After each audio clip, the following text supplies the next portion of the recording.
அதிமுகவின் 25% வாக்குகள் தமிழக வெற்றி கழகத்திற்கு ஏற்கனவே வந்துவிட்டது என்று அக்கட்சியின் பிரச்சார மேலாண்மை பொதுச் செயலாளர் ஆதவ் அர்ஜுனா தெரிவித்துள்ளார்.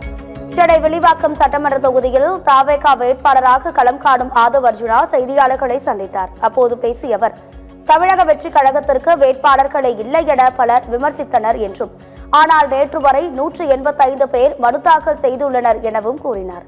திமுகவுடன் சேர்பவர்கள் அனைவரும் அழிந்துள்ளனர் என்றும் ஆதவ் அர்ஜுனா விமர்சித்தார். பிஜேபி காரங்கள பிஜேபியில் இருக்க அண்ணாமலையே அவ்வளவு பெரிய விரக்தியில் இருக்கிறாரு இந்த கூட்டணிக்காக. உங்களுக்கு அவருடைய பேட்டிகள் செயல்பாடுகளே தெரியும். அழுத்தம் கொடுத்து அவரே அந்த இடத்துல உட்கார்ந்துட்டு இருக்காரு. சோ அதனால அந்த கூட்டணியை பொறுத்த வரைக்கும் இபிஎஸ்ஐ நம்பி உருவான கூட்டணி. அங்க நீங்க சொல்றீங்க அதிமுக ஸ்ட்ரக்சர் இருக்கு, ரெட்டால இருக்கு அப்படின்னு.